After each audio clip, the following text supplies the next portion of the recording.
नमस्कार। अब हमने देखा कि विजयमल्ला जो है वह तीरों के बौछार से घायल तो हो जाते हैं, क्या वो मृत्यु को प्राप्त होते हैं? जी नहीं।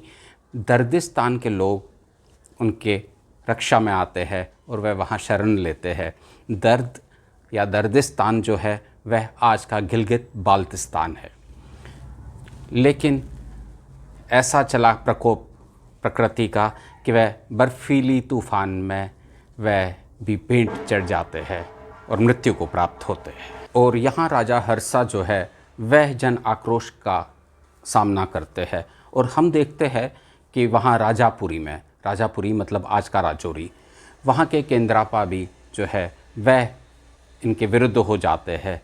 ये वहाँ पे उनके विरुद्ध बिगुल बजाते हैं। आपा के जो निकटतम भाई बंधु और मित्र होते हैं को अपना बंदी बनाते हैं और कंद्रापा जो है वह विवश होते हैं संधि करने के लिए और समझौते में वह बोलते हैं कि मैं ये जो किला है वो छोड़ दूंगा आपके लिए राजापुरी का, आप मेरे भाई बंधु और मित्रों को लौटा दीजिए। जब वह उनको लौटाते हैं ये वापस कश्मीर चले जाते हैं और वह गया जी की ओर प्रस्थान करते हैं बनारस होते हुए। कहते हैं बनारस होते हुए जब वह जाते हैं तो रास्ते में एक कुख्यात डकैत जो लोगों को परेशान कर रहा होता है उसकी भी वह हत्या कर देते हैं। और जब वह गया जी पहुँचते हैं वहाँ के जो प्रशासनिक अधिकारी होते हैं या वहाँ के जो मुखिया होते हैं उस क्षेत्र के, उसको भी वह मृत्यु के घाट उतारते हैं। और उस कारण से जो कश्मीरी पंडितों पे या कश्मीरियों पे जो शुल्क लगता था कर्मकांड का गया जी में जाकर, वह उससे छुटकारा या उनको छूट मिलती है उस चीज़ से। ये तब के समय काल में था। ये आज से 924 वर्ष पहले या 25 वर्ष पहले की बात है। 1099 AC की बात कर रहा हूँ मैं, या AD की बात कर रहा हूँ। यहाँ पर राजा हर्षा जो है कश्मीर पहुँचकर और एक चुनौती का सामना करते हैं। उनको भनक लगती है कि उनके विरुद्ध कुछ लोग खड़े होते हैं। यहाँ पे जो धमाता होते हैं वह उनके विरोध में जाते हैं और उनके विरुद्ध हत्या का षड्यंत्र रचते हैं, जिसमें वह जया राजा को शामिल करते हैं। जया राजा बड़े ही बलवान होते हैं और शौर्य उनके अंग अंग में होता है। लेकिन ये जो षड्यंत्र है ये राजा को पता चलता है प्रयागा के द्वारा। इससे पहले कि राजा कोई कदम उठाए, धमाता चतुरता से जया राजा को ही दोषी ठहराते हैं राजा के समक्ष और जया राजा से उनकी तलवार ले लेते हैं। राजा ये दृश्य देख रहे होते हैं और ये कोई ऐसा दृश्य नहीं था क्योंकि जया राजा निपुण थे अपने, लेकिन वह शीतलता का परिचय देते हैं और अपना मुख बंद रखते हैं, दमाता के विरुद्ध कुछ नहीं बोलते और इनको मृत्यु के घाट उतारा जाता है। राजन यहीं पे चुप नहीं बैठते हैं, उनको पता होता है कि दमाता भी इसके पीछे है, तो दमाता को भी कुछ दिनों बाद रास्ते से हटा देते हैं। कश्मीर की व्यवस्था चरमराई थी और इसमें जो राजकोष में भंडार थे वह भी धीरे धीरे कम होने लगे थे। तो राजा राजकोष बढ़ाने के लिए कर प्रणाली और नहीं लगा देते हैं, जिससे लोगों में एक आक्रोश जग उठता है और माधव राज्य और क्रम राज्य में एक विद्रोह की चिंगारी भड़कती है। माधव राज्य के धामर जो होते हैं, जिनको धामराज भी कहते थे उस समय काल में, वह भी एक जनजाति है कश्मीरियों की, अभी नहीं है, वह ही हम लोगों में से ही थे। वह जब विद्रोह का बिगुल बजाते हैं तो राजन अपनी सेना को भेजते हैं, मृत्यु के पेट चढ़ाते हैं। एक भी डामर नहीं बचता है और जो बचते हैं वह भाग जाते हैं वहाँ से। क्रमराज खुद शांत हो जाता है। यहाँ मंदिरों के खजाने लूटे जा रहे थे क्योंकि राजकोष का भंडार बढ़ाना था और उतने में जितनी भी भगवान की मूर्तियाँ थी उनको भी भेंट चढ़ाया जाता है उखाड़ के, क्योंकि वह सोने के धातु या चांदी या पीतल की हुआ करती थी, उसका बहुत पैसा मिलता था राज्य शासन के लिए। अब मूर्तियों के लिए या आस्था के लिए कोई स्थान नहीं बचा था। ऐसा भी समय आया। अभी तक मलेच्छ या मुस्लिम आक्रांता नहीं आए थे, ये भी गौर करने वाली बात है। इसी व्यवस्था के चलते जो मॉरलिटी है वह भी अपने न्यूनतम स्तर पर पहुंच जाती है और भोग विलासता बढ़ जाती है राज्य दरबार में। राजा के दरबार में स्त्रियों की शोभा माला बढ़ जाती है। उस श्रृंखला में जो सौतेली माँ हर्षा की होती है, कई माएँ होती है जिनके गोद में वह खेले होते हैं, वह फिर उनके दरबार की शोभा बन जाती है या उनके निजी जीवन की शोभा बन जाती है अपने चरम सुख के लिए। तो ये दौर भी चला। लोगों ने इस बात का संज्ञान लिया और वह राजन को नीच नज़र से देखने लगे। का आवेश भी अपने हाथ में नहीं था, वह छोटी छोटी बातों पर क्रोधित हो जाया करते थे। कुछ चापलूस और चाटुकार उनके कान भरा करते थे। वैसे ही राजापुरी के बारे में वापस से उनके कान भरे गए। दुग्धा घाटा किले पर वापस से एक कूच किया गया जो कि राजापुरी का था। अभी उन्होंने उस किले की घेराबंदी की और जो अंदर जो किलेदार थे और उनके कुछ साथी और सेना थी, वह महीनों तक जूझते रहे। लेकिन जब उनकी रसद पानी ख़त्म होने लगी तब वह संधि के लिए प्रेरित तो हुए, पर राजा ने कोई समझौता नहीं किया। इस पर सेना का मनोबल टूट जाता है, राजा के सेना का। वह राजकोष को ही लूटते हैं और अपनी अर्जित करते हैं। राजा थोड़े विचलित तो होते हैं, लेकिन वह फिर अपना किलेदार वहाँ नियुक्त करके जब वह श्रीनगरा की ओर जाते हैं तो वह अप्रसिद्ध होते हैं अपने दरबार के बीच में भी, सेना के बीच में भी और जन मानस के बीच में भी। तभी और एक चापलूस उनको प्रेरित करता है दर्दिस्तान के लिए और कहता है कि वहाँ के जो प्रशासक है वह आपके विरुद्ध कोई रचना रच रहे हैं। तो ये वह कूच करते हैं और जब वह कूच करते हैं तो दर्दिस्तान अपने किले की मजबूती से संरक्षण करते हैं, लेकिन में कुछ सूखा भी पड़ जाता है और जो किले से मजबूती से लड़ रहे होते हैं वह पस्त हो जाते हैं।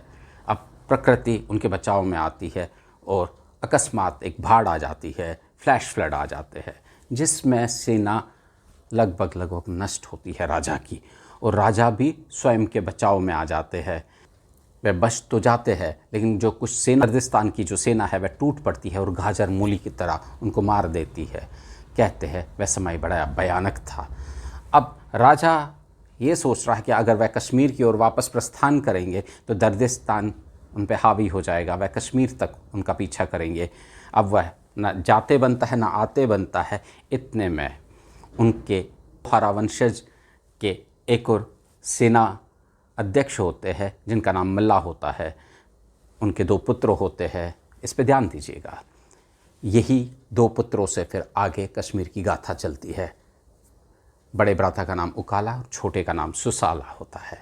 उकाला और सुसाला बड़े वीरता और शौर्य के साथ दर्दिस्तान की सेना का सामना करते हैं और दर्दिस्तान की सेना मजबूर होती है वापस अपने किले में जाने के लिए और राजा को एक सम्मान स्थिति मिल जाती है।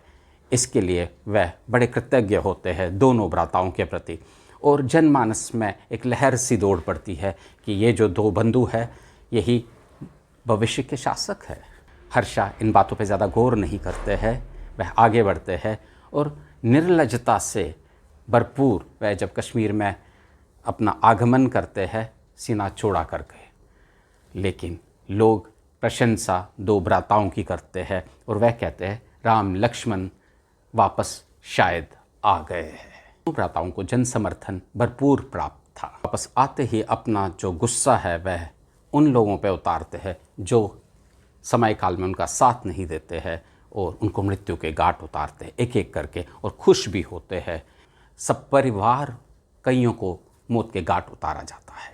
इधर राजा अपनी कर प्रणाली को और बढ़ाते हैं जो कि पहले से ही बड़ी होती है। माधव राज्य में वापस से एक विद्रोह की चिंगारी भड़क जाती है। अब यहाँ पे जो मल्ला का परिवार होता है उनको वह अपने मंत्री लक्ष्मीदारा के घर के निकट अपना आश्रय देते हैं और वह सब परिवार वहाँ रहते हैं। और लक्ष्मीदारा की जो पत्नी है वह मोहित होती है सुसाला पे। सुसाला बड़े यौवन होते हैं और बड़े हैंडसम होते हैं, खूबसूरत होते हैं, और उनके जो पति लक्ष्मीदारा होते हैं वह इतने खूबसूरत नहीं होते हैं। लक्ष्मीदारा को पसंद नहीं आती है और वह राजा को उकसाते हैं, क्योंकि वह उनकी वीकनेस की कड़ी है उसको जानते हैं।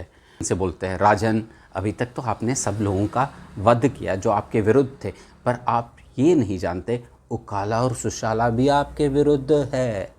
वह लोगों से पूछिए, लोग तो कहते हैं अगले शासक वही है, वो तो उनको मान भी चुके हैं। राजा इस बात को उस वक्त नज़रअंदाज करते हैं, क्योंकि वह उनके शौर्य का परिचय देख चुके होते हैं, लेकिन उनके मन में ये बात रह जाती है, क्योंकि लक्ष्मीधारा जो है वह उनके मन में ये बात सदैव डालते रहते हैं और वह षड्यंत्र रचते हैं। लेकिन उन्हीं के राज दरबार की एक नृत्यांगना ठाकना जिसका नाम होता है, वह ये षड्यंत्र उकाला और सुशाला को बता देती है और रात्रि काल में ही वह श्रीनगर छोड़ देते हैं। मल्ला अपनी निष्ठा राजा के प्रति आम बता चुके होते हैं, इसलिए मल्ला सब परिवार वहीं रह जाते हैं। ये दोनों क्रमराज होते हुए आगे बढ़ते हैं, फिर वापस वरहामुल्ला आते हैं। जैसे ही वरहामुल्ला आते हैं तो वहाँ पे जो वरहामुल्ला के प्रशासक होते हैं वह भी कश्मीर के अधीन ही होता है, लेकिन प्रशासक की जो सेना की टुकड़ी होती है उनकी एक घोड़ी बेकाबू हो जाती है और वह इनके निकट आ जाती है, दोनों भ्राताओं के निकट। उकाला उसको काबू में करते हैं और उसको बचाते हैं, तो लोग उसको नेक शगुन समझते हैं, शुभ संकेत समझते हैं। और वरहामुल्ला में ही, वरहामुल्ला दोस्तों आज का बारामुल्ला है जिसकी मैं बात कर रहा हूँ, तो वरहामुल्ला में ही भगवान वरहा की मूर्ति हुआ करती थी एक पहाड़ी पे। तो उसके गले से एक पुष्पमाला निकलकर वह उकाला के गले में पड़ जाती है और लोग इसको प्रारब्ध कहते हैं इनका प्रारब्ध भविष्य का राजा है। अब ये वरहामुल्ला में अपना स्थान तो निर्धारित करते हैं, लेकिन सुसाला जो है वह बिखर जाते हैं अपने भ्राता से, वह दूसरे पथ पे चले जाते हैं। वह बड़े महत्वाकांक्षी होते हैं, पूरा जाते हैं, सुयापुरा मतलब आज का सोपोर, उस क्षेत्र में जाते हैं और दोनों के बीच में संघर्ष भी होता है, एक युद्ध भी होता है जिसमें उकाला की सेना को क्षति थोड़ी बहुत पहुंचती है, लेकिन दोनों अपने अपने स्थान को स्थापित रखे होते हैं। जो है वह वरहामुल्ला से आगे का प्रस्थान करते हैं श्रीनगर की ओर। राजा को बनक लगती है, वह तारकामुल्ला में उनका सामना करते हैं अपनी सेना के साथ में, और सुशाला की सेना की बड़ी क्षति हो जाती है, कई लोग मरते हैं। सुशाला वापस वरहामुल्ला आते हैं और वह हथियार छोड़ने को तैयार होते हैं। उनसे ये दृश्य देखा नहीं जाता है। तब वहाँ के ज्ञानी और पंडित उनको ज्ञान देते हैं और उनको महाभारत और महान ललितादित्य जैसे योद्धाओं के बारे में बोलते हैं और उनको प्रेरित करते हैं, उनका मनोबल बढ़ाते हैं। तब जाकर वापस से सेना एकत्रित करने लगते हैं युद्ध के लिए। हर्षा जैसे ही वापस जाते हैं, वह अपना जो ये क्रोध है वह मल्ला के खिलाफ उतारना चाहते हैं और वह ऐलान कर देते कि मल्ला को मृत्यु के घाट उतारा जाएगा। मल्ला को बनक लगती है, जैसे वो बाहर निकलते उनके घर की घेराबंदी हो चुकी होती है। मल्ला निष्ठावान का वचन दिए थे, लेकिन राजा के मन में कभी भी ये ख्याल नहीं आता कि मल्ला उनके लिए समर्पित है। वह दूर से दृश्य देख रहे होते हैं और सैनिक उन पर टूट पड़ते हैं, वह भी कम नहीं होते हैं। वह सैनिकों को बीच में भीष्म पितामह जैसे लड़ते हैं और आखिर में वह भी तीरों के शैया पे लेट जाते हैं और उनका निवास होता है उसको आग के हवाले किया जाता है। वहाँ पे जितनी भी उनकी स्त्रियाँ होती या उनके बेटियाँ होती है वह सब आग के बेट चढ़ जाती है। सिर्फ एक माँ बचती है, नंदा, वह भी दूर से दृश्य देख रही होती है और दूर से उनको उस पार भी मेरे बेटे भी तैयारी कर रहे हैं। तो वह अपनी सेविका को बोलते हैं कि उनके घर में भी आग लगा दी जाए और वह आग में समा जाती है। समाचार जब दोनों भ्राताओं को मिलता है, अपने पिता के मृत्यु का समाचार मिलते ही दोनों भ्राता क्रोधित हो जाते हैं, अपने अपने स्थानों पर अलग अलग होते हैं, माधव राज्य की ओर गए होते हैं। सुसाला तो माधवराज से ही वह बिगुल बजाते हैं और वह विजय क्षेत्र को अपने अधीन लेते हैं। विजय क्षेत्र आज का बिजबिहारा मैं कई बार बोल चुका हूँ। और विजय क्षेत्र से जैसे ही वो आगे बढ़ते हैं पदमपुर होते हुए लवंसता की ओर, तो उससे जब वह बाहरी क्षेत्र के श्रीनगरा में आते हैं तो राजा के बेटे भोजदेवा उनका सामना करते हैं और उनकी सेना पे टूट पड़ते हैं और गाजर मूली की तरह उनको मार देते हैं और भाग जाते हैं और लवंसता की ओर निकल जाते हैं और संरक्षण प्राप्त करते हैं। भोज जब वापस अपने राजमहल जाते हैं तो उनका सत्कार होता है। हर्षा को ज्ञात होता है कि दोनों छोरों पे माधवराज की ओर से भी और क्रमराज की ओर से भी कूच हो रहा है श्रीनगरा के ऊपर। वह दोनों जगहों से घेराबंदी को तोड़ना चाहते हैं अपने सेना। क्रमराज छोर पे एक सेतु होता है जो राजा द्वारा निर्मित होता है, जिनका नाम जनक चंद्रा होता है। वह बहुत ही बलशाली होते हैं। राजा सेतु में आग लगा देते हैं और सेतु नष्ट हो जाता है। जैसे ही भोजा देखते हैं तो वह कहते हैं हमारा राज नष्ट हो गया। वह तुरंत राजमहल की ओर जाते हैं क्योंकि डाम ने वहाँ पे भी कोहराम मचाया होता है और पूरे राजमहल को अग्नि के हवाले किया होता है। कुछ रानियों की मौत भी हो जाती है और राजकोष पे दावा करते हैं और लुटाते भी है। ये कैसे भी करके 2-3 रानियों को बचाकर एक सुरक्षित स्थान पे जाते हैं और हर्षा युद्ध क्षेत्र में एक स्थान पर पति जिनका नाम कनपाका होता है उनसे कहते हैं कि भाई हमें उस क्षेत्र की ओर ले जाओ जहाँ भोजदेवा है, उस पथ पर ले जाओ। तो कनपाका राजा को कुछ नहीं कहते हैं, लेकिन प्रयागा जो उनके सेवक होते हैं, आपको ज्ञात होगा पहले भी मैंने बोला है, हर्षा के सेवक प्रयागा, उनसे कहते हैं आप या तो यहाँ पर डटे रहिए युद्ध क्षेत्र में या तो आप लोहारा की ओर प्रस्थान कीजिए, भाग जाइए। संकेत होता है कि सेना भी अब उनके साथ में नहीं है क्योंकि वह उनका कहा मानते नहीं है। को कैसे भी करके लोहारा की ओर ले जाते हैं। उनके मन में उनके बेटे की पीड़ा हमेशा सदैव ही रहती है। यहाँ पे उकाला और सुशाला दोनों अपना संग्राम जारी रखते हैं। सुशाला भी श्रीनगरा पहुँचते हैं, उकाला भी श्रीनगरा पहुँचते हैं। भोजदेवा अपने कुछ सैनिक टुकड़ियों के साथ में संघर्ष तो करते हैं पर उनको मृत्यु के घाट उतारा जाता है और उकाला के राजा बनने का पथ निर्माण होता है। वहाँ लोहारा में बैठे वह अन्न ज़्यादा ग्रहण नहीं करते थे और पार के फिक्र में ही रहते थे, लेकिन जब उनको ज्ञात होता है कि बोझा नहीं रहे तो वह अन्न भी त्याग देते हैं। उनके मन का लोभ अभी मरा नहीं होता है। उसी क्षण में उनको एक ऋषि का श्राप भी याद आता है। जब वह अपने चरम काल में होते हैं तब उनको ऋषि ने श्राप दिया होता है, राजन आप दूसरों की हत्या करते हो वैसे ही आप भी सब परिवार नष्ट हो जाओगे और अग्नि के बेट चढ़ोगे।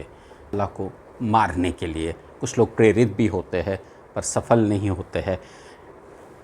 कुछ समय बाद हर्षा भी मृत्यु के बेट चढ़ जाते हैं। उकाला का राज्य अभिषेक होता है। यहाँ पे तरंग 7 समाप्त होता है।